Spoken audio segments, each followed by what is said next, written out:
நம்ம டாக் எல்லாமே சேலத்துலேருந்து வந்துருச்சு. டிரைவர் சார் தான் எடுத்துகிட்டு வந்து கொடுத்துருக்காரு.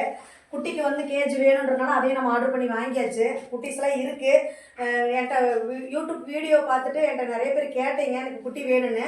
இதில் எத்தனை பெண் குட்டி எத்தனை ஆண் குட்டி நான் இன்னும் பார்க்கல. பெண் குட்டியோ ஆண் குட்டிங்கிற பேதம் கிடையாது. பெண் குட்டிகள் ரொம்ப ஆக்டிவாக இருக்கும். அதனால நான் என்னென்னு பார்த்துட்டு சொல்கிறேன். உங்களுக்கு குட்டி வேணுன்றவங்க தயவுசெய்து தொடர்பு கொள்ளுங்க. ஃப்ரீ அடாப்ஷன் தான். யார்கிட்டையும் ஒரு பைசா வாங்கவில்லை. குழந்த மாதிரி பிள்ளைகளை பார்த்துக்கணும், அது மட்டும் தான் வேணும். ஆதார் கார்டு ப்ரூஃப் மட்டும் கொடுத்துட்டு இந்த குழந்தைகளை எடுத்துகிட்டு போகிறவங்க ஆதார் கார்டு கொடுத்துட்டு வாங்கிட்டு போனால் போதும். ஜெராக்ஸ் கொடுத்தா போதும்.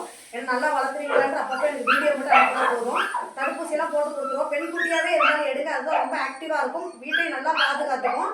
அப்படி நீங்கள் பெண்குட்டி எடுத்தாலுமே அது ஒரு 6 மாதம் 1 வருஷம் வளர்த்ததுக்கப்புறம் அதுக்கு கருத்தடை பண்ணுறதெல்லாம் நாங்களே பண்ணி கொடுத்துறோம். வேக்சின் போட்டு கொடுத்துறோம். நல்லபடியாக வளருங்க. உங்களை மாதிரி தான் நாங்களும் பப்ளிக் தான். இந்த குழந்தைகள் மேலே உள்ள ஆர்வத்தில் தான் நாங்கள் இவ்வளோ தூரம் இதை தேடி சேவையாக பண்ணிட்டு இருக்கிறோம். நீங்களும் எங்களோட சேவையில் பங்கேற்றுக்குங்க. இந்த குழந்தைகளுக்கு உள்ளத்திலும் இல்லத்திலும் தயவுசெய்து இடம் கொடுங்கள். நன்றி.